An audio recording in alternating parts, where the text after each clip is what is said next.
Aconitum एक जानलेवा पौधा। कुदरत ने हमें पेड़ पौधों के रूप में महत्वपूर्ण खजाने से नवाजा है, जिसके बिना जीवन को सोचना असंभव है। पेड़ पौधों की वजह से ही आज हम खुल के सांस ले पाते हैं। जहां पेड़ पौधों को मनुष्य के लिए वरदान माना जाता है, वहीं आयुर्वेद में इन पेड़ पौधों को औषधीय भी माना जाता है। इनके जड़, फूल, पत्ते, छाल कई दवाइयां बनाने में उपयोग किए जाते हैं। हम मनुष्य पेड़ पौधों की जितनी बड़ाई करें उतनी कम है, लेकिन आज हम आपको ऐसे अनोखे प्लांट के बारे में बताएंगे जो इंसान को जीवन देने के बजाय उसके जीवन के लिए खतरा बन जाता है। हेलो फ्रेंड्स, मैं हूं मीरा और आप देख रहे हैं साइंस मैनिक। यदि आपने अभी तक हमारा चैनल सब्सक्राइब नहीं किया है तो तुरंत करें और बेल आइकन भी ऑन करें ताकि हमारी सारी अपडेट्स आपको मिलती रहे। एकोनिटम दुनिया का सबसे खतरनाक पौधा माना जाता है। यह इंसान के हृदय की गति को कम कर देता है, जिसकी वजह से उसकी मौत हो सकती है।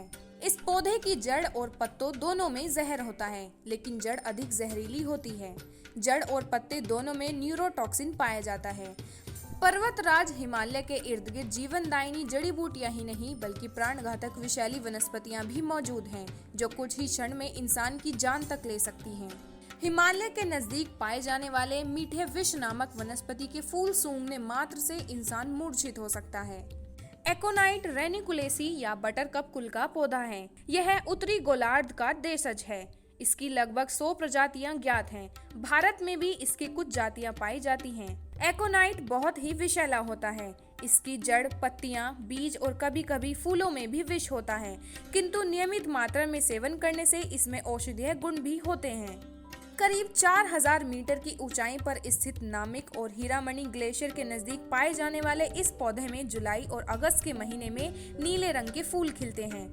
हिंदी में इसे मीठा विष, अंग्रेजी में एकोनाइट और लैटिन भाषा में एकोनिटम फेरोक्स के नाम से जाना जाता है। इस वनस्पति की घातकता के बारे में उच्च हिमालय क्षेत्र पर रहने वाले लोगों को भी जानकारी है। एकोनाइट का प्राकृतिक रंग पीला और धूसर होता है। इसके नजदीक दूसरे पेड़ नहीं लगते। मीठे विष के पौधे 10,000 से 15,000 फीट ऊंचाई पर पाए जाते हैं। सबसे अधिक जहर इसकी जड़ में होता है। जड़ का आकार बछड़े की नाभि जैसा होता है। इस पौधे में एकोनाइट और सूडो एकोनाइटिन नामक जहरीला तत्व पाया जाता है। इसकी जड़ों से टिंचर तैयार होता है और इस टिंचर को एक बार से 5 बूंद से अधिक इस्तेमाल नहीं किया जा सकता। अति विषाक्त होने के कारण इसके व्यवहार में बड़ी सावधानी बरती जाती है। डॉक्टर की अनुमति के बिना इसका इस्तेमाल नहीं करना चाहिए। जो इकोनाइट औषधि बनाने के लिए इस्तेमाल किया जाता है उसे इकोनाइट नेपुल्स कहते हैं। इसके विष का कारण एक एल्कलॉइड है जिसका नाम एकिनोटिन दिया गया है। यह शुद्ध अवस्था में प्राप्त किया गया है और इसकी संरचना भी मालूम कर ली गई है। इन पौधों की अधिकांश प्रजातियां बेहद जहरीली होती हैं और इन्हें सावधानी से ही इस्तेमाल किया जाना चाहिए। इस पौधे में पाया जाने वाला जहर 20 से 40 मिलीलीटर से अधिक जानलेवा हो सकता है। जहर की उच्च खुराक लगभग तुरंत घातक हो सकती है। लक्षण तत्काल होते हैं। शुरुआती लक्षण मतली, दस्त और उल्टी हैं। गंभीर लक्षणों में नसों को अक्षम करना और दिल को रोकना शामिल है। ग्रीस के प्राचीन लोगों ने तीर में इस जहर का इस्तेमाल किया है, जबकि जर्मन ने वर्ल्ड वॉर 2 के दौरान गोलियों के लिए इस जहर का इस्तेमाल किया था। वैसे तो ये पौधा काफी लाभकारी भी है, लेकिन सिर्फ तभी जब ये अच्छी तरह से शुद्ध करके प्रयोग में लाया जाए।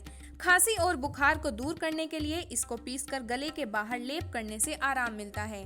70 ग्राम अखरोट और 10 ग्राम शुद्ध किया हुआ एकोनाइट, उसमें 1 ग्राम की मात्रा 3 दिनों तक रोगी को देने से मधुमेह और पक्षाघात में लाभ मिलता है। एकोनाइट का तेल सभी प्रकार के दर्द को दूर करने के लिए काफी लाभकारी है। यह गठिया और सूजन को कम करने के लिए भी काफी विशेष उपयोगी माना जाता है। बिच्छू के काटे स्थान पर इसे पीसकर लेप लगाने से भी काफी आराम मिलता है। उम्मीद है आपको ये वीडियो पसंद आया होगा। ऐसे ही इंफॉर्मेटिव और दिलचस्प वीडियोस देखने के लिए हमारा चैनल सब्सक्राइब करें।